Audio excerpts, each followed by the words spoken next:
Hello my dear, आज हम class 11th के molecular structure and chemical bonding जो चैप्टर है उसके मोस्ट इंपोर्टेंट कुछ क्वेश्चंस को करेंगे। चलिए शुरू करते हैं। पहला क्वेश्चन है, is there is any change in the hybridisation of boron and nitrogen in this reaction BF3 plus NH3 equals to F3B.NH3। अब हम जानते हैं BF3 में बोरोन के लास्ट में 3 इलेक्ट्रॉन होते हैं। अब इसको तो ऑक्टेट पूरा करने के लिए 5 इलेक्ट्रॉन चाहिए, बट क्योंकि लास्ट में 3 ही इलेक्ट्रॉन है इसलिए वो एक इलेक्ट्रॉन ही शेयर कराएगा। और फ्लोरीन के लास्ट में 7 इलेक्ट्रॉन होते हैं, तो अब फ्लोरीन बोरोन के साथ सिंगल बॉन्ड बनाएगा, तो ऐसे BF3 का स्ट्रक्चर बन के आएगा। ओके, ये कोई एक्चुअल स्ट्रक्चर नहीं है, ये जनरल एक बॉन्डिंग को हम समझ रहे हैं। तो यहाँ देखेंगे बोरोन के चारों तरफ 3 बॉन्ड पेयर आए, और जब 3 बॉन्ड पेयर होते हैं सेंट्रल एटम के चारों तरफ तो अरेंजमेंट होता है ट्रायगोनल प्लेनर। ये ट्रायगोनल प्लेनर अरेंजमेंट नहीं है, तो जनरल समझने के लिए है।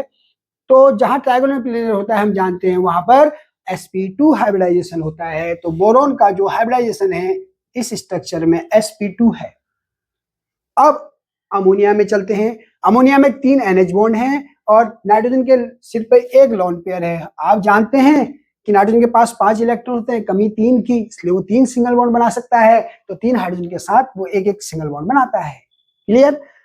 अब देखेंगे सेंट्रल एटम नाइट्रोजन के चारों तरफ 1 2 3 सिग्मा बॉन्ड पेयर और एक लोन पेयर है, तो 4 टोटल इलेक्ट्रॉन पेयर हो गए। जहां 4 होगा वहां टेट्राहेड्रल अरेंजमेंट। देयरफॉर हम ये कह सकते हैं कि नाइट्रोजन का जो हाइब्रिडाइजेशन है sp3 है इन अमोनिया। ठीक हो गया। अब जल्दी से चलते हैं। बोरोन के पास 2 to 4 to 6 सिर्फ 6 ही इलेक्ट्रॉन है। ऑक्टेट पूरा करने के लिए अभी से 2 इलेक्ट्रॉनों की और रिक्वायरमेंट है। NH3 में अमोनिया के पास जो नाइट्रोजन है सेंट्रल एटम उसके पास 2 to 4 to 6 और 2 ये लोन पेयर, तो टोटल 8। इसका ऑक्टेट पूरा है। इसके पास 2 की कमी है B के पास, तो वो क्या कहेगा नाइट्रोजन से, एक ऐसा करो मुझे अपने लोन पेयर दे दो। बट नाइट्रोजन 2 इलेक्ट्रॉन अगर दे देता तो नाइट्रोजन का तो 8 थे तो 2 चले जाते, 6 ही बचते। इसलिए नाइट्रोजन ने क्या काम किया कि 2 इलेक्ट्रॉन इसको दिए बट शेयरिंग करी। तो ऐसी शेयरिंग जिसमें शेयरिंग के इलेक्ट्रॉन पेयर एक के द्वारा दिए जाते हैं और दोनों उसको बराबर शेयर करते हैं, उसे हम कोऑर्डिनेट बॉन्ड कहते हैं। तो नाइट्रोजन ने यहाँ कोऑर्डिनेट बॉन्ड बनाया बोरोन के साथ और बोरोन का भी ऑक्टेट पूरा। अब ये जो 2 इलेक्ट्रॉन है बोरोन के भी कहलाएंगे, नाइट्रोजन के भी कहलाएंगे। क्लियर। जब कोऑर्डिनेट बॉन्ड बन जाता है तो generally coordinate bond single bond है की तरह ही ट्रीट करेंगे। क्यों? क्योंकि इसके पास 2 ही इलेक्ट्रॉन थे, वो 2 इलेक्ट्रॉन ये बॉन्ड की फॉर्म में आ गए, तो एक बॉन्ड में 2 ही इलेक्ट्रॉन होते हैं। तो अब बोरोन के चारों तरफ कितने बॉन्ड हो गए? 1 2 3 4। तो जो 4 बॉन्ड पेयर होने के कारण अरेंजमेंट में इसके बदलाव आएगा, वो टेट्राहेड्रल हो जाएगा। पहले क्या था? ट्रायगोनल प्लेनर, अब हो गया टेट्राहेड्रल। तो टेट्राहेड्रल हो जाने के कारण अब बोरोन का जो हाइब्रिडाइजेशन है वो sp3 है। या हम ये भी कह सकते हैं बोरोन के पास जब हमने पढ़ा था sp2 था हाइब्रिडाइजेशन, तो एक p ऑर्बिटल एम्प्टी था। इस नाइट्रोजन ने अपने लोन पेयर को उस एम्प्टी p ऑर्बिटल को डोनेट किया, तो वो जो एम्प्टी p ऑर्बिटल था अब वो भी बॉन्ड बनाने में टेक पार्ट कर गया, इसलिए हाइब्रिडाइजेशन sp2 की जगह sp3 हो गया। किसका? बोरोन का। नाइट्रोजन के पास चलते हैं। यहाँ चारों तरफ 4 सिग्मा बॉन्ड पेयर हैं, तो 4 बॉन्ड पेयर होने से हाइब्रिडाइजेशन तो अभी भी sp3 रहेगा। क्यों? क्योंकि अरेंजमेंट टेट्राहेड्रल है। तो नाइट्रोजन के हाइब्रिडाइजेशन में कोई बदलाव नहीं हुआ, वो sp3 पहले भी था अभी भी sp3 हो गया। ओनली बोरोन का हाइब्रिडाइजेशन sp2 से sp3 में कन्वर्ट हो गया। It's clear. तो यही पूछा है कि क्या यहाँ पे हाइब्रिडाइजेशन में चेंज हुआ है बोरोन और नाइट्रोजन में? हाँ, सिर्फ बोरोन के हाइब्रिडाइजेशन में चेंज हुआ है, वो sp2 से sp3 हो गया। नाइट्रोजन का हाइब्रिडाइजेशन पहले भी sp3 था अभी भी sp3 है। It's clear. चलिए next question, which hybrid orbital is used by carbon atoms in the following. तो कौन सा हाइब्रिड ऑर्बिटल यूज कर रहा है carbon? CH3 single bond CH3। तो हमने इसके बॉन्ड को इस तरह से शो कर दिया। तो जनरली आपको ये याद रखना है, जहां भी कार्बन सिंगल बॉन्ड कार्बन होगा वहां sp3 हाइब्रिडाइजेशन होगा। जहां कार्बन डबल बॉन्ड बना रहा है, उस कार्बन जो डबल बॉन्ड बना रहा है उस पे sp2 हाइब्रिडाइजेशन होता है, और ट्रिपल बॉन्डेड कार्बन के पास sp हाइब्रिडाइजेशन होता है। ठीक हो गया। तो चलिए यहाँ देखते हैं, कार्बन चारों तरफ सिंगल बॉन्ड बना रहा है तो इसके पास sp3 हाइब्रिडाइजेशन है। इस कार्बन के पास भी sp3 हाइब्रिडाइजेशन हुआ। इट्स क्लियर, क्योंकि सिंगल बॉन्ड बना रहा है। ये कार्बन सिंगल बॉन्ड बना रहा है, देखेंगे चारों तरफ से, तो इसका हाइब्रिडाइजेशन sp3 है। ये कार्बन इधर सिंगल बॉन्ड, कार्बन हाइड्रोजन के साथ भी सिंगल बॉन्ड, और यहाँ डबल बॉन्ड बना रहा है, तो जहां भी वो अगर डबल बॉन्ड बना रहा है दैट इज उसके पास sp2 हाइब्रिडाइजेशन होगा। तो इस कार्बन के पास sp2 हाइब्रिडाइजेशन हुआ। ये कार्बन भी इधर डबल बॉन्ड बना रहा है, तो दैट इज ये भी sp2 हाइब्रिडाइजेशन रखता है। It's clear. चलिए अगला देखते हैं। ये कार्बन कार्बन के बीच में सिंगल बॉन्ड है, बाकी ये कार्बन तीनों हाइड्रोजन के पास सिंगल बॉन्ड बना रहा है, तो दैट इज ये चारों तरफ से सिंगल बॉन्ड बना रहा है, सो इसके पास sp3 हाइब्रिडाइजेशन हुआ। ये कार्बन भी चारों तरफ सिंगल बॉन्ड, तो sp3। ये कार्बन भी चारों तरफ से सिंगल बॉन्ड बना रहा है, तो sp3। ये कार्बन डबल बॉन्ड बना रहा है ऑक्सीजन के साथ, सो it is sp2 hybridised carbon. और इस वाले में CH3COOH में भी ये कार्बन चारों तरफ से सिंगल बॉन्ड बना रहा है, तो sp3। ये कार्बन डबल बॉन्डेड है with oxygen, so it is sp2 hybridised. It's clear. तो ये ध्यान रखना है, कार्बन अगर सिंगल बॉन्ड बना रहा है, चारों सिंगल बॉन्ड है, तो sp3। अगर उसके पास कार्बन के बाद डबल बॉन्ड आ जाता है तो sp2, और ट्रिपल बॉन्ड आ जाता है तो sp हाइब्रिडाइजेशन। It's clear. एक क्वेश्चन और आ सकता है कि टोटल सिग्मा बॉन्ड पेयर और पाई बॉन्ड पेयर काउंट करिए, या ऐसे भी आ सकता है कि टोटल सिग्मा इलेक्ट्रॉन और पाई इलेक्ट्रॉन। तो चलिए आप यहाँ देखेंगे, सिग्मा बॉन्ड और पाई बॉन्ड अगर हमें निकालना है तो सिंगल बॉन्ड जो होंगे वो सिग्मा बॉन्ड होता है, डबल बॉन्ड में एक सिग्मा एक पाई होता है, ट्रिपल बॉन्ड में एक सिग्मा दो पाई होता है। अगर इस तरह का क्वेश्चन आए तब, तो आप यहाँ देखेंगे ये चारों तरफ सिग्मा, इधर तो टोटल सिग्मा गिनेंगे 1 2 3 4 5 6 7 sigma bond, 7 sigma bond sorry.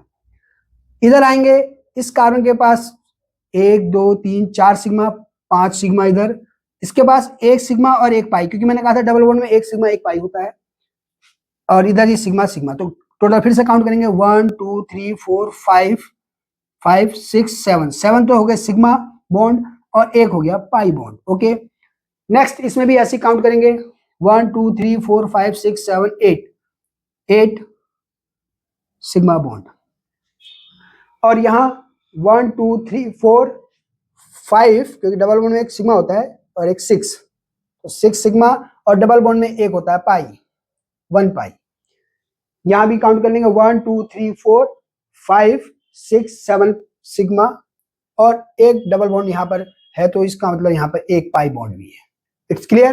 तो सिग्मा बॉन्ड और पाई बॉन्ड आप कैलकुलेट करेंगे, अगर इलेक्ट्रॉन पूछता है तो 2 से मल्टीप्लाई कर देंगे, तो वो टोटल सिग्मा इलेक्ट्रॉन और पाई इलेक्ट्रॉन हो जाएंगे। It's clear. चलिए नेक्स्ट क्वेश्चन करते हैं। Compare the relative stability and magnetic properties of the following. Okay, तो O2 plus O2 negative and O2 negative का हमें रिलेटिव स्टेबिलिटी पता करना है और मैग्नेटिक कैरेक्टर।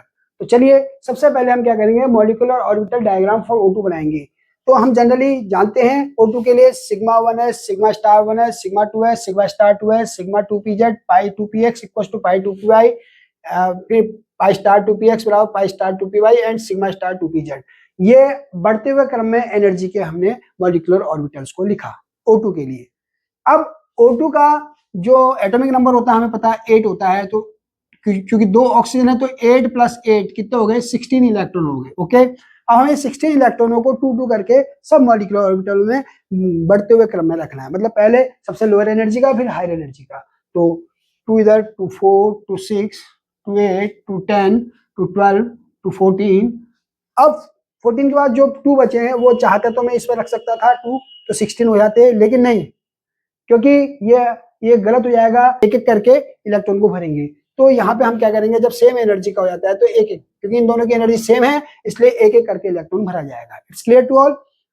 अब आप देखेंगे टोटल जो बॉन्डिंग इलेक्ट्रॉन है वो कितने हो गए, 2 2 4 2 6 2 8 2 10। तो बिना स्टार वाले जो हैं वो बॉन्डिंग के इलेक्ट्रॉन कहलाएंगे, और जो स्टार वाले हैं वो एंटी बॉन्डिंग इलेक्ट्रॉन्स कहलाएंगे। तो 2 इधर 2 4 5 एंड 6, तो 6 हो गए एंटी बॉन्डिंग इलेक्ट्रॉन। तो अब यहाँ पे बॉन्ड ऑर्डर निकालेंगे, half bonding minus anti bonding, तो 10 माइनस 6 का हाफ हम करेंगे, तो 4 का हाफ कितना है 2, तो बॉन्ड ऑर्डर आ गया 2, किसके लिए, O2 के लिए।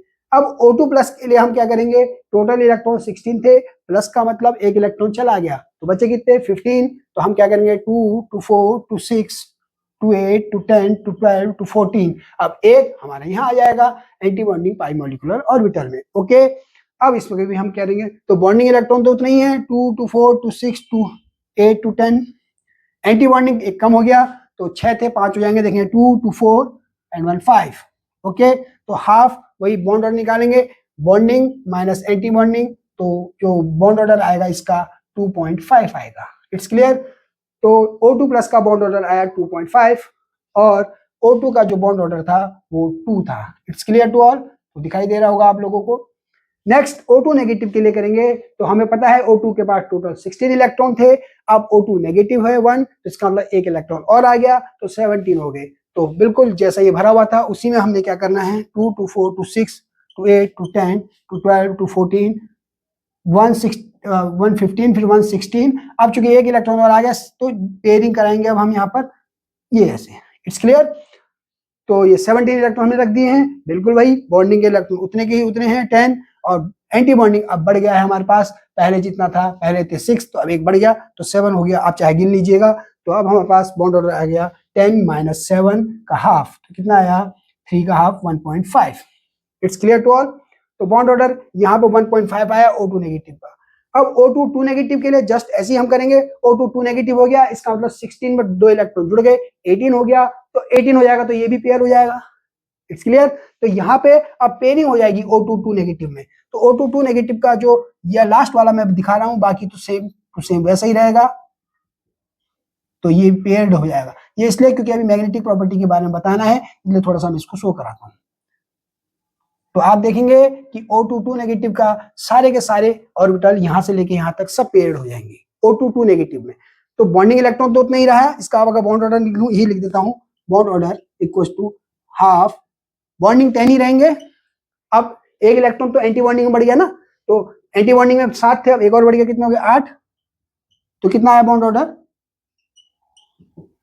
1 आ गया। तो आप देखेंगे जैसे जैसे नेगेटिव चार्ज बढ़ता जा रहा है बॉन्ड ऑर्डर कम होता जा रहा है, पॉजिटिव चार्ज के केस में 2.5 हो गया था। It's clear. अब आई बात स्टेबिलिटी की। स्टेबिलिटी जो है जैसे जैसे बॉन्ड ऑर्डर बढ़ेगा स्टेबिलिटी बढ़ेगी, इस बात को आपने ध्यान रखना है। Stability directly proportional to bond order, stability directly proportional to bond order. तो जिसका बॉन्ड ऑर्डर बढ़ेगा उसकी स्टेबिलिटी ज्यादा होगी। तो आप देख रहे हैं सबसे ज्यादा बॉन्ड ऑर्डर 2.5 किसका है, O2 प्लस का। तो O2 प्लस की स्टेबिलिटी सबसे ज्यादा है, ये स्टेबिलिटी का ऑर्डर है। अच्छा, उसके बाद आप देख रहे हैं बॉन्ड ऑर्डर 2 किसका आया, ये O2 का।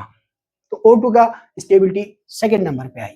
देन आप देखेंगे बॉन्ड ऑर्डर 1.5 था किसका, O2 नेगेटिव का, 1 नेगेटिव का।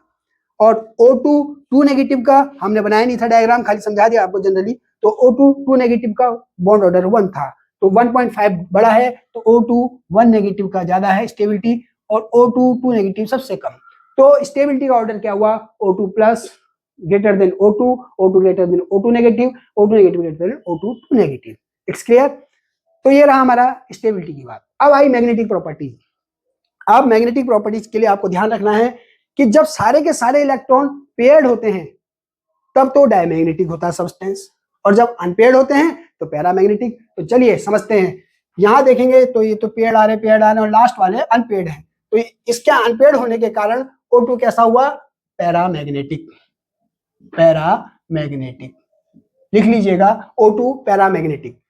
O2 प्लस में भी पेयर्ड और लास्ट वाला अनपेयर्ड है, ये भी पैरामैग्नेटिक। ओके, तो this is also paramagnetic, note कर लीजिएगा, पैरामैग्नेटिक। अच्छा, O2 नेगेटिव में देखेंगे इसके पास भी एक अनपेयर्ड इलेक्ट्रॉन है, इट इज आल्सो पैरामैग्नेटिक। तो O2 1 नेगेटिव आल्सो पैरामैग्नेटिक, इसके आगे लिख देता हूं पैरामैग्नेटिक। अब आया O2 2 नेगेटिव। O2 2 नेगेटिव के केस में मैंने बनाया नहीं था, लेकिन मैंने इसलिए लास्ट में सिर्फ लास्ट वाले का बनाया, तो देखा लास्ट में क्या है, पेयर्ड है। तो पेयर्ड है इसलिए O2 2 नेगेटिव डायमैग्नेटिक। तो only O2 2 negative is diamagnetic, जबकि बाकी तीनों O2 plus, O2 and O2 negative paramagnetic है। It's clear to all. तो डायमैग्नेटिक कब होंगे, जब सारे के सारे इलेक्ट्रॉन पेयर्ड होंगे। पैरामैग्नेटिक कब होंगे, जब कोई भी एक अनपेयर्ड इलेक्ट्रॉन रह जाएगा, ठीक है, तब वो पैरामैग्नेटिक होगा। चलिए नेक्स्ट क्वेश्चन करते हैं। Describe the hybridisation in PCl5, why are the axial bonds longer as compare to equatorial bonds. तो चलिए समझते हैं। फॉस्फोरस का एटॉमिक नंबर है 15, 1s2 2s2 2p6 3s2 3p3 इसका इलेक्ट्रॉनिक कॉन्फ़िगरेशन है। लास्ट वैलेंस सेल में 3s2 3p3 कॉन्फ़िगरेशन होने के कारण जो लास्ट सेल है वो टेक पार्ट करेगी बॉन्ड फॉर्मेशन में। ओके, तो लास्ट सेल के 3s2, ये फॉस्फोरस ग्राउंड स्टेट में 3s2 3p3 पेयर्ड इलेक्ट्रॉन हो गया s2 के कारण, p3 अनपेयर्ड इलेक्ट्रॉन हर p ऑर्बिटल में एक एक सिंगली ऑक्यूपाइड करेगा। और आल्सो ये भी ध्यान रखना है जब तीसरी सेल शुरू हो जाती है तो तीसरी सेल के पास s p और d सब सेल भी होती है, तो 3d0 लिख देंगे। क्यों? क्योंकि अभी p भरी नहीं गई है, d का नंबर ही बाद में आएगा।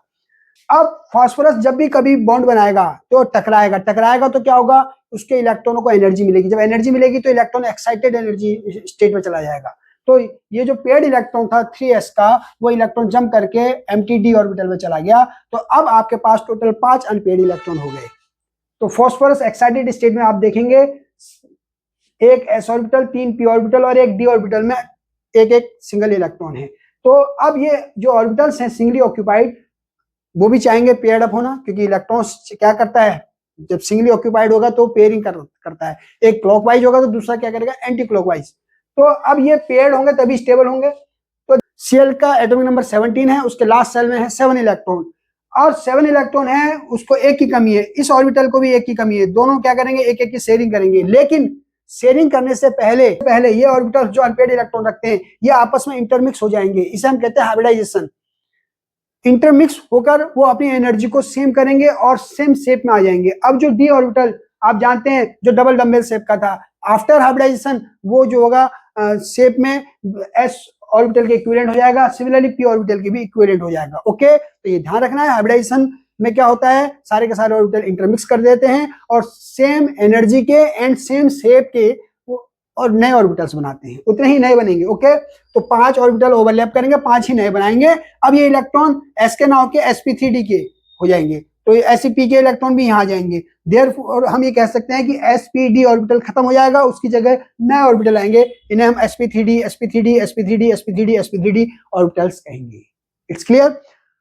अब ये Cl के साथ एक एक इलेक्ट्रॉनों की शेयरिंग करेंगे। It's clear. तो जब शेयरिंग करेंगे तो 5 सिग्मा बॉन्ड पेयर बनेंगे, और जो 5 सिग्मा बॉन्ड पेयर के कारण अरेंजमेंट आता है वो होता है ट्राइगोनल बाइपिरामिडल। और वैसे भी आपको याद होगा sp3d हाइब्रिडाइजेशन जहां भी आएगा वहां अरेंजमेंट होता है ट्राइगोनल बाइपिरामिडल। ये है वो अरेंजमेंट, ट्रायंगल फॉर्म में और एक ऊपर और एक नीचे, तो पिरामिड बनेगा, इसीलिए ट्राइगोनल बाइपिरामिडल कहेंगे। ये जो ट्राइगोनल है इसके तीनों कॉर्नर पे 3 Cl होंगे, और जो फास्फोरस के साथ बॉन्ड बना रहे हैं इस प्लेन को, जो ट्राइगोनल प्लेन है, इससे हम इक्वेटोरियल प्लेन भी कहते हैं, और इन तीनों बॉन्ड को हम इक्वेटोरियल पीसीएल बॉन्ड्स कहते हैं। बाकी जो 2 पीसीएल बॉन्ड्स हैं वो इस इक्वेटोरियल प्लेन के ऊपर और नीचे बनेंगे। It's clear. तभी ये ट्राइगोनल ऊपर एक पिरामिड और एक पिरामिड नीचे बनेगा, इसलिए कहा गया ट्राइगोनल बाई पिरामिडल। ओके, अब एक क्वेश्चन आता है, तो पहले तो ये समझ लेंगे अरेंजमेंट क्या है। अरेंजमेंट है trigonal by BI bi pyramidal, और स्ट्रक्चर भी यही होगा। तो शेप या स्ट्रक्चर भी ट्राइगोनल बाई पिरामिडल, क्योंकि इसमें फास्फोरस के पास कोई भी लोन पेयर नहीं है, इसे आप रेगुलर ट्राइगोनल बाई पिरामिडल भी कहते हैं। अब एक और पार्ट है, वो पार्ट ये है कि why are the axial bonds longer as compare to equatorial bonds. तो जो एक्सियल बॉन्ड्स थे वो प्लेन के ऊपर और नीचे बन रहे थे, वो एक्सियल बॉन्ड्स लॉन्गर हैं इक्वेटोरियल बॉन्ड से। कारण क्या है कि जो 3 पीसीएल बॉन्ड्स हैं वो, क्योंकि बॉन्ड पेयर हैं, इलेक्ट्रॉन होंगे उनके अंदर, तो ये इलेक्ट्रॉन पेयर, ये जो पीसीएल बॉन्ड है इसके इलेक्ट्रॉन पेयर को रिपल्सन प्रोवाइड करेंगे। अब चूंकि 3 बॉन्ड पेयर हैं और 3 बॉन्ड पेयर इस इलेक्ट्रॉन पेयर को ज्यादा रिपल्सन प्रोवाइड करेगा, तो इसके कारण जो एक्सियल बॉन्ड है वो लॉन्गर हो जाते हैं, ऐसे ऊपर वाले। It's clear. ये हमने पढ़ा भी था, VSEPR थ्योरी क्या कहती है कि लोन पेयर रिपल्सन सबसे ज्यादा होता है, lone pair bond pair repulsion से थोड़ा कम होता है, और सबसे कम होता है बॉन्ड पेयर। तो यहाँ पे ये बॉन्ड पेयर इस बॉन्ड पेयर को, ये बॉन्ड पेयर इस बॉन्ड पेयर को, ये बॉन्ड पेयर इस बॉन्ड पेयर को क्या करेगा, रिपेल करेगा। क्यों? क्योंकि बॉन्ड पेयर का मतलब इलेक्ट्रॉन पेयर, और इलेक्ट्रॉन के बीच में क्या लगता है, रिपल्सन। तो इस रिपल्सन के कारण एक्सियल बॉन्ड लॉन्गर हो जाते हैं। तो रीजन मैंने लिखवा दिया है, the 3 PCL bond of equatorial plane provide much repulsion to axial bond, so bond length of axial bond is greater than equatorial bond. It's clear. The Lewis symbols for the following atom and ions S, S2 negative, Al, Al3 plus, H and H plus. Okay. तो sulphur हम जानते हैं atomic number 16 होता है, 2,8,6, तो last में 6 electron आए, तो हमने क्या करना, सिंपल सल्फर का सिंबल रखा और जो 6 इलेक्ट्रॉन थे उनको डॉट की फॉर्म में इस तरीके से रख दिया। This is Lewis dot structure of sulphur. Okay, ध्यान रखना, ये जो है सल्फर का लुईस डॉट स्ट्रक्चर है। Okay, now H2 negative. अब हमें पता है कि जो सल्फर है उसका लास्ट में 6 इलेक्ट्रॉन है, 2 नेगेटिव का मतलब 2 इलेक्ट्रॉन आ गए हैं उसके पास एक्स्ट्रा, तो कितने हो गए, 8 हो गए। तो हमने 8 इलेक्ट्रॉनों को डॉट की फॉर्म में सल्फर के चारों तरफ रख दिया। ये सल्फर का लुईस डॉट स्ट्रक्चर है, सॉरी H2 नेगेटिव का। नाउ Al का एटॉमिक नंबर 13 होता है, 2,8,3, लास्ट में 3 इलेक्ट्रॉन है। हमने क्या करा, Al लिखा और 3 इलेक्ट्रॉन को डॉट की फॉर्म में लिख दिया। दिस इज Al का लुईस डॉट स्ट्रक्चर। अब आई बात Al3+। कई बच्चे इसमें बड़े कंफ्यूजन में रहते हैं, क्यों, क्योंकि Al3+ है, इसका मतलब हुआ कि जो लास्ट के 3 इलेक्ट्रॉन थे वो चले गए। जब चले गए तो कुछ ही नहीं बचा, तो हम क्या करेंगे, Al3+ लिखेंगे और डॉट कुछ नहीं लगाएंगे, क्यों, क्योंकि वो तीनों इलेक्ट्रॉन चले गए, भाग गए। Next, draw the Lewis structure for H। अच्छा, अभी H का रह गया। H का एटॉमिक नंबर 1 है, H डॉट की फॉर्म में लिख दिया। H+, वही कहानी, एक इलेक्ट्रॉन था चला गया, H+ ही रहने दिया, तो ये H+ is Lewis dot structure of H+। Now draw the Lewis structure for H2S, SiCl4, BeF2, CO3 negative, HCOOH। तो चलिए, सबसे पहला H2S, वही हम जानते हैं सल्फर के लास्ट में 6 इलेक्ट्रॉन है, हाइड्रोजन के लास्ट में 1 इलेक्ट्रॉन है, हाइड्रोजन 1 की शेयरिंग करना चाहेगा, सल्फर के पास 2 की कमी है, 6 इलेक्ट्रॉन है ना, 2 की कमी है, 2 शेयरिंग अपने 2 इलेक्ट्रॉन शेयरिंग में देगा। जितने की कमी होगी ना कोवेलेंट बॉन्ड में, उतने ही इलेक्ट्रॉन वो अपने शेयरिंग में देगा। तो सल्फर ने क्या काम किया, 2 इलेक्ट्रॉन, 1 इलेक्ट्रॉन इस H के साथ, 1 इलेक्ट्रॉन इस H के साथ शेयरिंग करने के लिए दिया और H ने अपना इलेक्ट्रॉन दिया। तो अब जो बीच के 2 इलेक्ट्रॉन हैं उनकी जगह हमने कोवेलेंट बॉन्ड दिखाया। अब जानते हैं कि एक सिंगल बॉन्ड का मतलब कितने इलेक्ट्रॉन, 2 इलेक्ट्रॉन, तो हमने यहाँ सिंगल बॉन्ड, इधर भी सिंगल बॉन्ड। बाकी जो सल्फर के ऊपर बचे कितने इलेक्ट्रॉन, 2 to 4, जो ये थे ये अनबॉन्डेड रूप में लिख दिए। तो इलेक्ट्रॉनों को बॉन्डेड और अनबॉन्डेड फॉर्म में लिखना ही तो लुईस डॉट स्ट्रक्चर है। तो this is Lewis dot structure of H2S। Clear. चलिए नेक्स्ट BeF2, वही B का एटॉमिक नंबर 4, 2,2, लास्ट में 2 इलेक्ट्रॉन, वही कमी कितने की, 2 की कमी। वैसे तो देखा जाए तो 6 की कमी, लेकिन ये जो है सेकंड S ग्रुप में आता है, 2 की कमी मानी जाएगी। अब 1 इलेक्ट्रॉन उसने अपना इधर शेयरिंग कराने के लिए दे दिया F के साथ, एक इधर F के साथ। अब F की भी बात ध्यान रखना है, F का एटॉमिक नंबर 9 होता है, 2,7, लास्ट में 1 की कमी है, 7 है ना, लास्ट में 1 की कमी है, तो एक अपना इलेक्ट्रॉन F भी देगा इसको साथ, F का डॉट, B का डॉट, F का डॉट, B का डॉट। बाकी F के लास्ट में क्योंकि 7 थे तो 6 बचे हैं, वो 6 इलेक्ट्रॉन हमने ऐसे रख दिए, ऐसे इस F के। अब आप क्या करेंगे, वही कहानी, 2 एटम के बीच के इलेक्ट्रॉनों को आप बॉन्ड के फॉर्म में चेंज कर देंगे। तो 2 एटम के बीच के इलेक्ट्रॉन कितने हैं, 2 है, तो 2 का मतलब 1 बॉन्ड, ऐसे 2 का मतलब 1 बॉन्ड, बाकी F के सिर्फ पे अपने अपने जो अनबॉन्डेड इलेक्ट्रॉन थे वो रख दिए। This is called Lewis dot structure of BeF2। चलिए, ये तो सिंपल था। Next SiCl4, silicon atomic number 14, 2,8,4, last में 4 इलेक्ट्रॉन, ऑक्टेट पूरा करने के लिए अभी 4 की कमी है, तो इसका मतलब चारों इलेक्ट्रॉन इसके शेयरिंग में जाएंगे। इधर आ जाए Cl का एटॉमिक नंबर कितना होता है, 17, 2,8,7, लास्ट में कितनी कमी, 1 की कमी, तो इसलिए एक Cl के पास 1 की कमी है और इधर सिलिकॉन के पास 4 की कमी है। इसका मतलब सिलिकॉन के चारों इलेक्ट्रॉन चारों तरफ से Cl से शेयरिंग करेंगे। समझ में आ गया कहानी, वही Cl के 7 इलेक्ट्रॉन रखने हैं, 1 इलेक्ट्रॉन यहाँ शेयरिंग में आएगा, क्यों, क्योंकि Cl के पास 1 की कमी थी। ऐसे इस Cl का 1 डॉट इधर रख दो, इस Cl का 1 डॉट इधर इधर, बाकी कितने बच्चे साथ में, 6 उनके सराउंडिंग में रख दिया हमने डॉट की फॉर्म में। और Si का चारों इलेक्ट्रॉन सिलिकॉन का 1 इधर 1 इधर 1 इधर 1 इधर शेयरिंग करेगा। अब शेयरिंग के 2 इलेक्ट्रॉन की जगह मैंने क्या कहा था, बॉन्ड दिखा दो, इधर 2 की जगह बॉन्ड आ गया, और बाकी Cl के जो अनबॉन्डेड इलेक्ट्रॉन लिख दिया। This is Lewis dot structure of SiCl4। ये ध्यान रखना है, ये लुईस डॉट स्ट्रक्चर है, एक्चुअल स्ट्रक्चर नहीं है। कभी कहो सर जी तो गलत बता रहे, नहीं, हमें लुईस डॉट स्ट्रक्चर समझाना है, इसलिए हम खाली लुईस डॉट स्ट्रक्चर समझा रहे हैं, अभी एक्चुअल स्ट्रक्चर नहीं बता रहे। एक्चुअल तो इसका टेट्राहेड्रल होगा, ठीक है ना। चलिए next CO3 negative, CO3 negative, इसमें थोड़ा सा स्पेशल केस आया। कार्बन का एटॉमिक नंबर कितना होता है, 6, 2,4, लास्ट में कमी कितनी है, 4 की, तो हमने 4 इलेक्ट्रॉन तो रख दिया डॉट की फॉर्म में। आगे बताएंगे कि क्या कैसे हुआ। ऑक्सीजन का एटॉमिक नंबर होता है 6, कमी कितने की होती है, 2 की, तो एक ऑक्सीजन के तो हमने क्या करा, इसके बाद 2 की कमी थी, 2 इलेक्ट्रॉन इसके इधर रख दिए, बाकी 4 इलेक्ट्रॉन ऐसे रख दिए, 6 थे ना लास्ट में, 2 इधर रख दिए, 4 हमने ऊपर, और कार्बन के 2 इलेक्ट्रॉन इधर रख दिए, 2 इसके साथ शेयरिंग में यूज कर दिए। ऐसा क्यों किया बता रहा हूं। बाकी 2 ऑक्सीजन ध्यान रखना, इनके पास भी 6 थे इलेक्ट्रॉन लास्ट में, लेकिन आप ऊपर 2 नेगेटिव देख रहे हैं, दो नेगेटिव का मतलब दो एक्स्ट्रा इलेक्ट्रॉन आ गए, तो एक ऑक्सीजन को दे दिया, दूसरा दूसरे ऑक्सीजन को दे दिया, तो कितने हो जाएंगे इनके पास? 6 की जगह 7, इसके पास भी 7, कमी कितने की? 1 की। तो एक इलेक्ट्रॉन ने इधर कार्बन के साथ शेयरिंग के लिए रख दिया, इसका भी इधर शेयरिंग के लिए, बाकी 6 इसके सिर पर रख दिए, 6 इसके सिर पर रख दिए। अब कार्बन का 2 तो उधर यूज हो गए थे, बाकी 2 बचे, क्योंकि 4 होते लास्ट में, एक इधर आ गया, एक इधर आ गया। अब यहां आपने क्या करा, दोनों एटम के बीच के जो 2 इलेक्ट्रॉन उनकी जगह बॉन्ड दिखा दिया, सिमिलरली इधर भी बॉन्ड दिखा दिया। इधर 4 इलेक्ट्रॉन थे तो डबल बॉन्ड आ गया, क्योंकि एक बॉन्ड 2 इलेक्ट्रॉन, तो 4 2 बॉन्ड में 4 इलेक्ट्रॉन हो जाएंगे। क्लियर? बाकी अनबॉन्डेड इलेक्ट्रॉन जो सिर पे बचे वो वैसे दिखा दिया। तो this is Lewis dot structure of CO3 2 negative.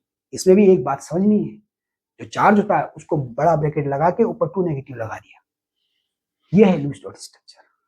ठीक, चलिए नेक्स्ट HCOOH।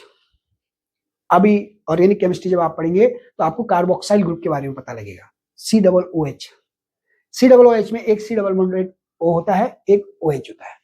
C के साथ double bonded O and OH, ये आप थोड़ा सा ध्यान रखना है। तो C के साथ डबल बॉन्डेड है तो इसका मतलब 2 इलेक्ट्रॉन यहाँ शेयरिंग में आ गए। इधर OH है तो O के 6 इलेक्ट्रॉन होते लास्ट में, एक तो H के साथ शेयरिंग करेगा, एक इधर कार्बन के साथ शेयरिंग करेगा। ठीक हो गया? तो एक डॉट इधर, एक डॉट इधर। कार्बन के 4 थे तो 2 इलेक्ट्रॉन यहाँ गए, एक इस ऑक्सीजन के साथ, एक इधर हाइड्रोजन के साथ आ जाएगा, HCOOH है ना। अब इस ऑक्सीजन का एक इलेक्ट्रॉन जो इधर हाइड्रोजन के साथ है, हाइड्रोजन का बनाए। अब बाकी करना क्या है, आपने 2 एटम के बीच के 2 इलेक्ट्रॉन हटाए, बॉन्ड दिखाया, इन 2 के बीच 2 इलेक्ट्रॉन है, बॉन्ड दिखाया। यहाँ 4 इलेक्ट्रॉन थे, डबल बॉन्ड दिखा दिया। यहाँ 2 इलेक्ट्रॉन थे, सिंगल बॉन्ड। और जब ये दिखाने के बाद बचे क्या है, 2 इसके सिर में, 2 ये 4, टोटल 4 इलेक्ट्रॉन इधर दिखा दिए, 4 इधर है। तो this is Lewis dot structure of HCOOH। थोड़ा सा आपको समझना है कि जो कार्बोक्सिल ग्रुप होता है वो C डबल बॉन्ड O और OH ग्रुप रखता है। Although geometry of NH3 and H2 molecule are distorted tetrahedral, bond angle in water is less than ammonia. Discuss. तो हम जानते हैं नाइट्रोजन के लास्ट में 5 इलेक्ट्रॉन होते हैं, हाइड्रोजन के लास्ट में 1 इलेक्ट्रॉन है। हाइड्रोजन सिर्फ 1 इलेक्ट्रॉन की शेयरिंग कराएगा, तो नाइट्रोजन के 1 इलेक्ट्रॉन के साथ हाइड्रोजन ने शेयर कराया। ऐसे ही इस हाइड्रोजन ने इस नाइट्रोजन के 1 इलेक्ट्रॉन के साथ, ऐसे ही तीसरे ने। तो 3 नाइट्रोजन के इलेक्ट्रॉन तो हाइड्रोजन के साथ शेयरिंग में यूज हो गए, जिनको मैं ऐसे डॉट से दिखा दे रहा हूँ फिलहाल के लिए। तो इधर हाइड्रोजन का भी आ गया, इधर नाइट्रोजन का, इधर हाइड्रोजन का, इधर नाइट्रोजन का, इधर हाइड्रोजन का। नाइट्रोजन के 3 इलेक्ट्रॉन तो यूज हो गए कोवेलेंट बॉन्ड बनाने में, बाकी 2 इलेक्ट्रॉन बचे वो हमने ऐसे ही सिर पे रख दिए लॉन पेयर के रूप में। तो आप देखेंगे टोटल 3 बॉन्ड पेयर और 1 lone pair, total 4 electron pair हो गए। जहां 4 इलेक्ट्रॉन पेयर होते हैं टेट्राहेड्रल अरेंजमेंट होता है। आ जाइए वाटर में। वाटर में ऑक्सीजन के लास्ट में 6 इलेक्ट्रॉन, आप जानते हैं 4 इलेक्ट्रॉन तो ये लॉन पेयर के रूप में हो गए, बचे 2 इलेक्ट्रॉन। हाइड्रोजन के पास भी 1 इलेक्ट्रॉन होता है, तो ऑक्सीजन का 1 इलेक्ट्रॉन इस हाइड्रोजन के 1 इलेक्ट्रॉन से शेयरिंग करेगा, दूसरा इलेक्ट्रॉन ऑक्सीजन का इस हाइड्रोजन के साथ शेयरिंग करेगा। तो ऑक्सीजन के टोटल 6 के 6 इलेक्ट्रॉन ये दिखा दिए मैंने आपको, 2 इधर, 2 4, 2 6, ऐसे हाइड्रोजन के 1 इलेक्ट्रॉन। तो आप देख रहे हैं यहाँ पे टोटल 2 बॉन्ड पेयर और 2 लॉन पेयर है, टोटल 4 इलेक्ट्रॉन पेयर। यहाँ भी टेट्राहेड्रल अरेंजमेंट है, तो दोनों ही केस में हमारे पास टेट्राहेड्रल अरेंजमेंट आता है। अब आप देखेंगे एक थोड़ा सा डिफरेंस, यहाँ भी लॉन पेयर है, वहां भी लॉन पेयर है। तो जहां लॉन पेयर होते हैं तो वहां जो स्ट्रक्चर होता है वो डिस्टॉर्टेड हो जाता है, therefore it is also called distorted tetrahedral and this one also called distorted tetrahedral, क्योंकि दोनों के पास लॉन पेयर है, क्योंकि लॉन पेयर ज्यादा रिपल्सन क्रिएट करता है। नाउ वाटर में 2 लॉन पेयर देखेंगे आप, जबकि अमोनिया में 1 ही लॉन पेयर है। तो according to VSEPR theory, lone pair और लॉन पेयर के बीच में ज्यादा रिपल्सन होता है, ये इसको ज्यादा रिपेल करेंगे, आपस में ज्यादा रिपेल होंगे, तो फिर ये लॉन पेयर बॉन्ड पेयर को भी रिपेल करेंगे। इधर से ये लॉन पेयर इस बॉन्ड पेयर के, क्योंकि बॉन्ड पेयर में भी इलेक्ट्रॉन है, यहाँ भी इलेक्ट्रॉन है, इलेक्ट्रॉन इलेक्ट्रॉन के बीच में क्या लगेगा, रिपल्सन लगेगा। तो ये इधर को जाएगा और इसके लॉन पेयर के रिपल्सन के कारण ये बॉन्ड पेयर पास में आएंगे। तो जब 2 बॉन्ड पेयर पास में आएंगे तो उनके बीच का जो एंगल होगा वो कम हो जाएगा। It's clear? फिर से बोल रहा हूं, लॉन पेयर के बीच में ज्यादा रिपल्सन होने से दूर दूर जाएंगे।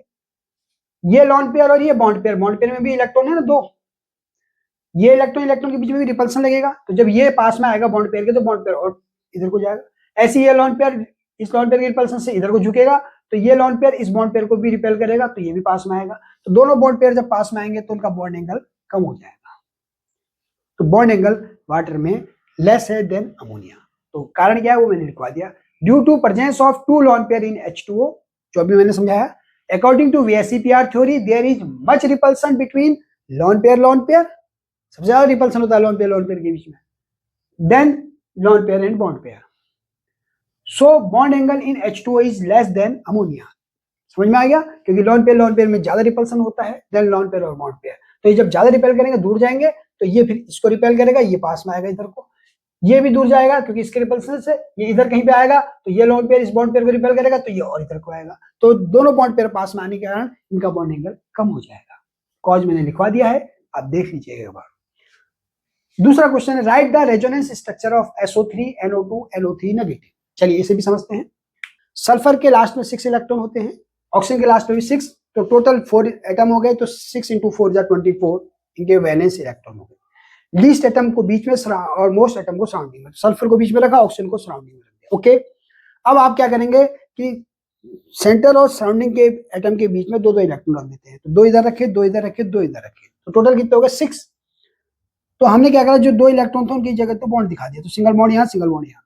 अब यहाँ डबल बॉन्ड क्यों दिखाया ये भी समझाएंगे, क्योंकि सल्फर के जो सराउंडिंग में 6 ही इलेक्ट्रॉन आ रहे थे, अभी इसको ऑक्टेट से 2 की कमी थी, तो हमने क्या करा 2 इलेक्ट्रॉन और रख दिए, तो 4 इलेक्ट्रॉन हो गए, और 4 इलेक्ट्रॉन की जगह हमारे पास क्या आ गया, डबल बॉन्ड आ गया। इट्स क्लियर, तो हमने यहाँ डबल बॉन्ड दिया, तो हमारे पास बीच में कितने हो गए 8 इलेक्ट्रॉन हो गए टोटल, और 8 24 में से अगर हम सब्ट्रैक्ट करेंगे तो हमारे पास बचेंगे 16 इलेक्ट्रॉन। अब वो 16 इलेक्ट्रॉन को हम कैसे रखेंगे, 6 इस ऑक्सीजन के सराउंडिंग में, 6 इसके सराउंडिंग में, 12 और 4 ये हमारे पास आ गए, तो 16 इलेक्ट्रॉन हमारे फिर सराउंडिंग वाले एटम को इस प्रकार रखते हैं कि वो सेंटर और सराउंडिंग के बीच में ना आए, तो बाहर की तरफ को रख दिया। तो this is Lewis dot structure भी बन गया हमारा, और पहला स्ट्रक्चर। तो जरूरी ऐसा थोड़ी है कि यहीं पे डबल बॉन्ड बन सकता था, ये वाले ऑक्सीजन भी तो डबल बॉन्ड बना सकता था, तो यहाँ बन जाता डबल बॉन्ड, बाकी जगह सिंगल बॉन्ड, और ये वाला ऑक्सीजन भी बना सकता था, इसलिए डबल बॉन्ड आ गया, सिंगल बॉन्ड यहाँ। तो this is resonance structure of SO3। Clear. चलिए अब आते हैं NO3 नेगेटिव में। अब वैसी कहानी फिर से, नाइट्रोजन का जो वैलेंस इलेक्ट्रॉन होता है 5 होता है लास्ट सेल में, और ऑक्सीजन के हो गए 6 3 18, और माइनस का मतलब 1 इलेक्ट्रॉन और आ गया, तो 19 और 5 कितने हो गए 24, तो टोटल 24 वैलेंस इलेक्ट्रॉन। कहानी फिर से वही, नाइट्रोजन लीस्ट के बीच में रखा, सराउंडिंग में ऑक्सीजन को रख दिया, 2 एटम के बीच में 2-2 इलेक्ट्रॉन रखने थे, तो 2 2 4 एंड 2 6 होते, ऑक्टेट की कमी हो रही थी 2 से, तो हमने क्या करा 2 यहाँ रखा, 2 यहाँ रखा, 4 और 4 यहाँ रख दिए, 8 हो गए, तो नाइट्रोजन का ऑक्टेट पूरा हो गया। तो अब यहाँ 4 रखे तो डबल बॉन्ड आ गया, यहाँ 2 रखे तो सिंगल बॉन्ड। क्लियर। अब 8 सब्ट्रैक्ट कर देंगे तो 24 में से 8 गए हमारे पास, तो फिर से 16 बचे। 16 को फिर से हमने क्या करना है, इस सराउंडिंग वाले एटम को इस प्रकार देना कि सेंटर सराउंडिंग के बीच में ना आए, तो हमने क्या करा 6 यहाँ रखे, 6 यहाँ रखे, और 2 और 2 4 यहाँ, तो कितने होगा 6 6 12, 12 और 4 16। It's clear. तो ये भी हमारा NO3 का बन गया। हाँ, अगर जब नेगेटिव हो तो हमेशा बड़ा ब्रैकेट लगा के उसमें माइनस कर देना। फिर से वही कहानी, क्या यही डबल बॉन्ड बन सकता था, नहीं यहाँ भी बन सकता था, यहाँ भी बन सकता था। जब यहाँ बना तो डबल स्ट्रक्चर ये बन गया, जब यहाँ बना डबल बॉन्ड तो स्ट्रक्चर ये बन गया, तो ये NO3 नेगेटिव का रेजोनेंस स्ट्रक्चर आ गया। It's clear. अब चलते हैं NO2 के स्ट्रक्चर में। थोड़ा सा स्पेशल केस है ये, क्योंकि NO2 जो है संसार में एग्जिस्ट नहीं करता है, वो डायमंड फॉर्म में एग्जिस्ट करता है, क्योंकि ऑड नंबर के इलेक्ट्रॉन रखता है। चलिए कैसे समझते हैं। NO2 के स्ट्रक्चर को बताने से पहले हमें कुछ समझना पड़ेगा। नाइट्रोजन के लास्ट में होते हैं कितने इलेक्ट्रॉन, 5। आप जानते हैं एटॉमिक नंबर इसका होता है 7, 5 इलेक्ट्रॉन। ऑक्सीजन के लास्ट में होते हैं 6, तो ऑक्सीजन क्या करेगा भैया, 2 इलेक्ट्रॉन तो यहाँ इससे कहेगा शेयर कर दे, क्योंकि कमी है 2 की। ठीक हो गया। ऐसा भी हो सकता था दूसरा ऑक्सीजन भी आता, वो भी कहता 2 इलेक्ट्रॉन तो मैं दे रहा हूँ, बाकी मेरे पास 6 ही, तो डबल बॉन्ड बना ले। तो कितना हो जाएंगे ऐसे देखेंगे, तो ऑक्सीजन का 4 और 4 8 इलेक्ट्रॉन, 8 पूरे हो गए, 4 and 4 8 इलेक्ट्रॉन ऑक्सीजन के पूरे। बट नाइट्रोजन के पास कितने हो जाएंगे, 4 4 8 और 1 9। ये तो ऑक्टेट रूल से अगेंस्ट चला गया ना, 9 तो हो ही नहीं सकते। ऐसे केस में क्या होगा, ऐसे केस में ये होगा कि ये एक डबल बॉन्ड तो बना लेगा, बाकी दूसरा ऑक्सीजन से कहेगा भैया मैं तेरे से डबल बॉन्ड नहीं बना सकता, सिर्फ क्या कर सकता, कोऑर्डिनेट कर सकता। और मैंने आपसे कहा था जब वो कोऑर्डिनेट करेगा तो 2 इलेक्ट्रॉन नाइट्रोजन के हैं जो ऑक्सीजन के भी कहलाएंगे, नाइट्रोजन के हैं, तो 2 ये हो गए, 4 ये, 4 2 6 और 1 7। तो अभी भी इसके बाद 1 की कमी है। तो मैंने आपको बताया था कि NO2 जो होता है ये संसार में डायमर फॉर्म में एग्जिस्ट करता है, सिंगल NO2 फॉर्म में नहीं, क्योंकि उसके पास 1 की कमी है। ओके, तो इसीलिए ये कोऑर्डिनेट बॉन्ड है। इस कोऑर्डिनेट बॉन्ड को हम सिंगल बॉन्ड से रिप्रेजेंट कर सकते हैं, जैसा हमने यहाँ कर रखा है, और डबल बॉन्ड ऑक्सीजन यहाँ। It's clear. और जरूरी नहीं है कि कोऑर्डिनेट बॉन्ड यहाँ बने, यहाँ ही बन सकता था, तो therefore the structure becomes this. Okay, तो दिस इज द NO2 का रेजोनेंस स्ट्रक्चर। ओके, चलिए अब नेक्स्ट क्वेश्चन करते हैं। नेक्स्ट क्वेश्चन है, although both CO2 and H2O are triatomic, the shape of H2O molecule is bent while that of CO2 linear. Explain on the basis of dipole moment. तो हमें dipole moment के आधार पे ही बताना है कि H2O का जो स्ट्रक्चर ऑफ बेंट है CO2 का लीनियर है, ऐसा क्यों। तो चलिए, experimental result shows that the dipole moment of CO2 is 0 and H2O का जो डायपोल मोमेंट होता है 1.84 t। अब CO2 में 0 है, ऐसा कैसे, जबकि CO2 में 2 ऑक्सीजन है, इसका मतलब 2 कार्बन के साथ ऑक्सीजन बॉन्ड बना रहे हैं, तो 2 CO बॉन्ड हमारे पास है, और CO बॉन्ड है तो जाहिर सी बात है ऑक्सीजन हाईली इलेक्ट्रोनेगेटिव, तो कार्बन से ऑक्सीजन की तरफ को इलेक्ट्रॉन का मूवमेंट होगा, डायपोल मूवमेंट होगा। तो 2 CO बॉन्ड होने के कारण दोनों का अपना अपना डायपोल मूवमेंट होगा। तो अब ये कहता है कि in CO2 this is possible when the dipole movement of one CO bond is cancelled by the dipole movement of other CO bond, so this is possible when both are anti parallel. ये तभी संभव है, ये तभी possible है जब दोनों CO bond का डायपोल मूवमेंट एक दूसरे के एंटी पैरेलल मैनर में होगा, तो नेट डायपोल मूवमेंट 0 होगा। तो इसका मतलब जो CO2 का स्ट्रक्चर है वो कैसा होगा, लीनियर होगा। ठीक हो गया, तो ये बात आपको ध्यान रखना है, CO2 का स्ट्रक्चर लीनियर होगा according to the dipole movement.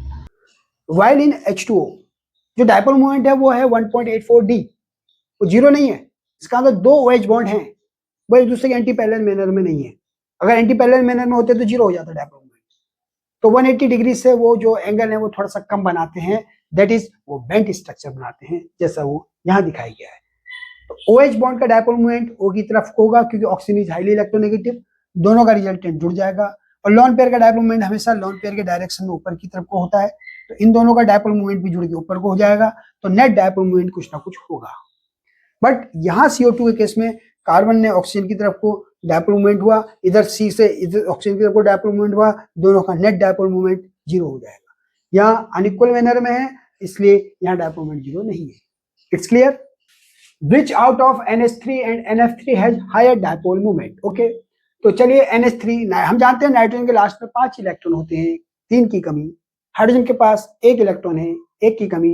एक हाइड्रोजन अपना 1 इलेक्ट्रॉन नाइट्रोजन के 1 इलेक्ट्रॉन के साथ शेयर करेगा, तो 1 हाइड्रोजन का 1 नाइट्रोजन का, ऐसे नाइट्रोजन के 1 यहाँ 1 यहाँ 1 यहाँ, 3 यहाँ यूज हो चुके हैं, 2 इसके सिर पे, टोटल 5 इलेक्ट्रॉन नाइट्रोजन के। अब हाइड्रोजन का भी एक एक शेयरिंग कर रहा है, तो टोटल नाइट्रोजन के पास अब कितने हो गए, 2 2 4 2 6 2 8 एंड आल्सो 2 ये हाइड्रोजन के भी कहलाएंगे, एक बॉन्ड में जो 2 इलेक्ट्रॉन है। तो हाइड्रोजन का भी डुप्लेट से ऑक्टेट पूरा हो रहा है, नाइट्रोजन का भी ऑक्टेट पूरा हो गया।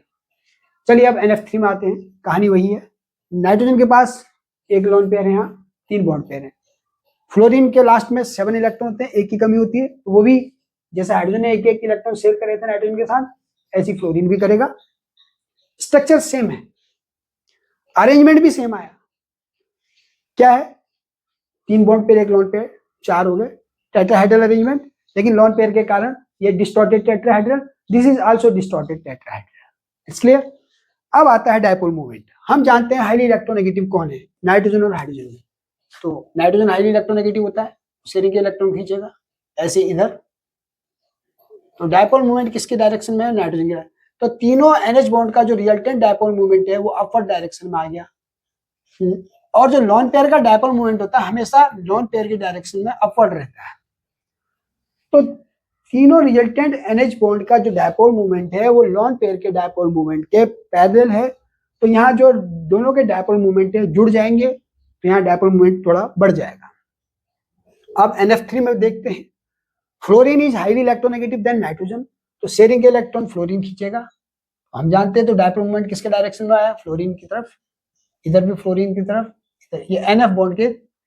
तो तीनों का जो रिजल्टेंट है वो डाउनवर्ड डायरेक्शन में आ रहा है, तीनों NF बॉन्ड का रिजल्टेंट डाउनवर्ड डायरेक्शन में, और N का जो डायपोल मूवमेंट है लोन पेयर का वो अपवर्ड होता है, मैंने कहा था लोन पेयर का डायपोल मूवमेंट और तीनों NF का जो रिजल्टेंट डायपोल मूवमेंट है वो एक दूसरे के क्या है, एंटी पैरेलल मैनर में है, पर इक्वल नहीं है, इसलिए 0 नहीं होगा, लेकिन सब्ट्रैक्ट हो जाएगा, तो डायपोल मूवमेंट यहाँ पे कम होगा।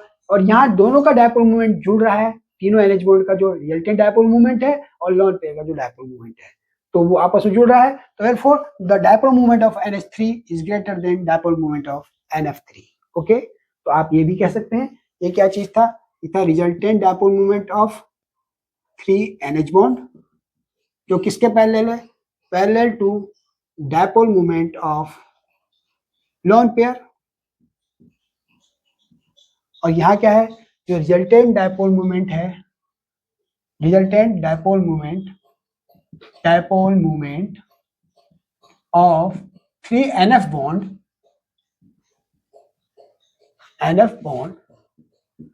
is anti-parallel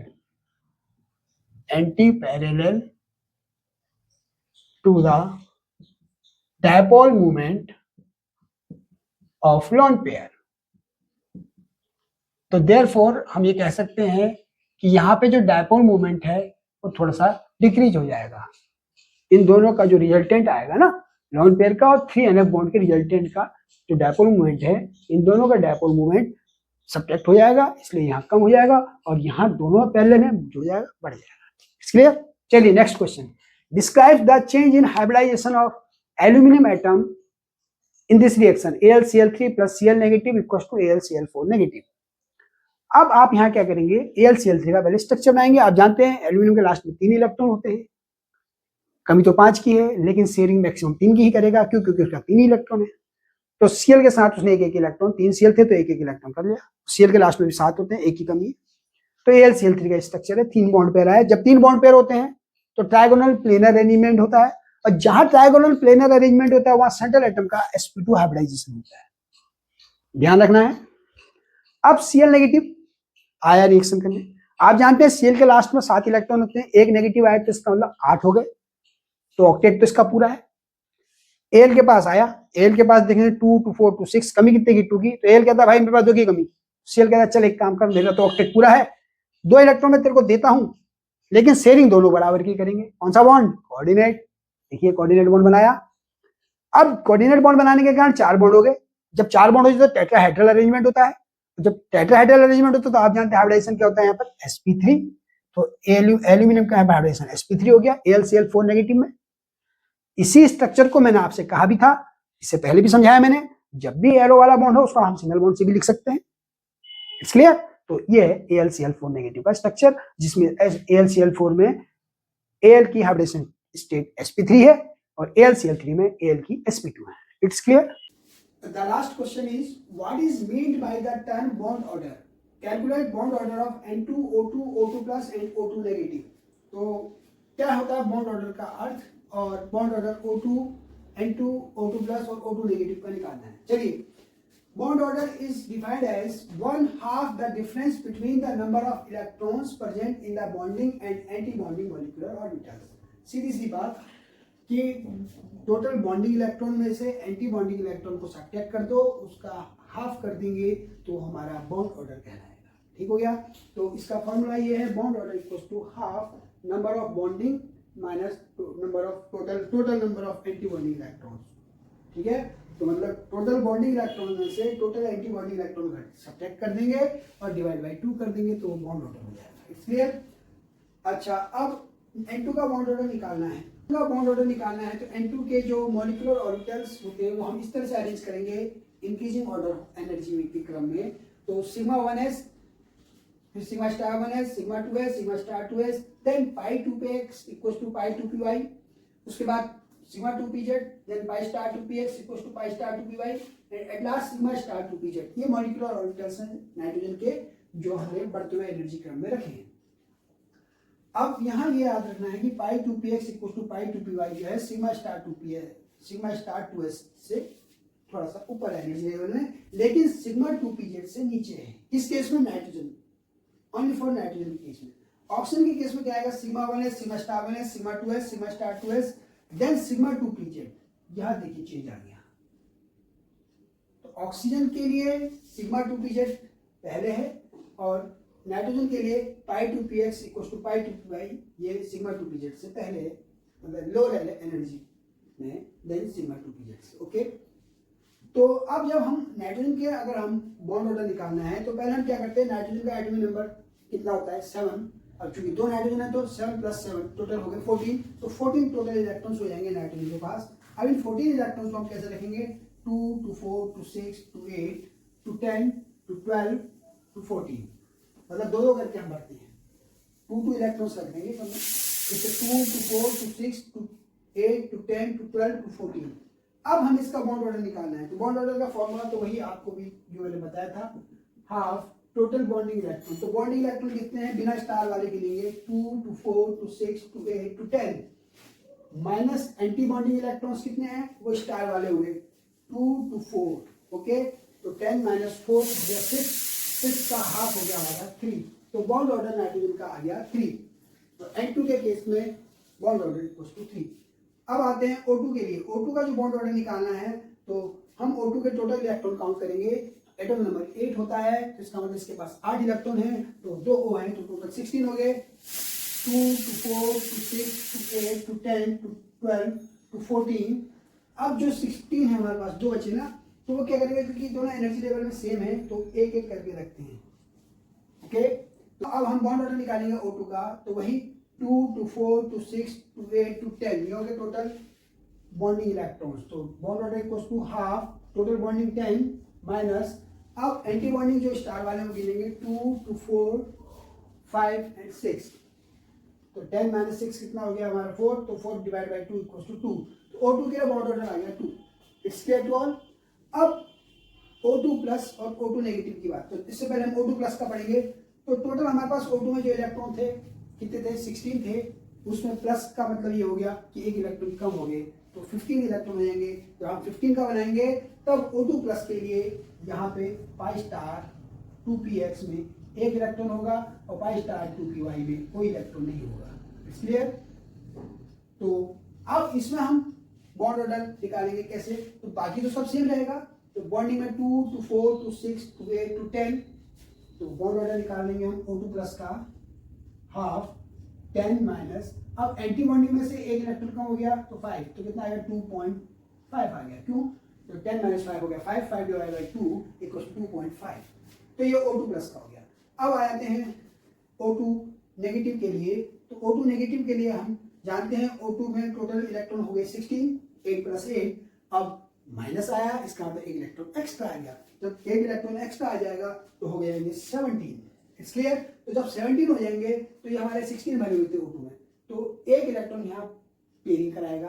तो जो इसका स्ट्रक्चर हो जाएगा कुछ इस तरीके से हो जाएगा, पाई 2px इस वाले ऑर्बिटल में 2 इलेक्ट्रॉन, और जबकि पाई स्टार 2py में कोई इलेक्ट्रॉन नहीं होगा। ओके, सॉरी एक इलेक्ट्रॉन होगा।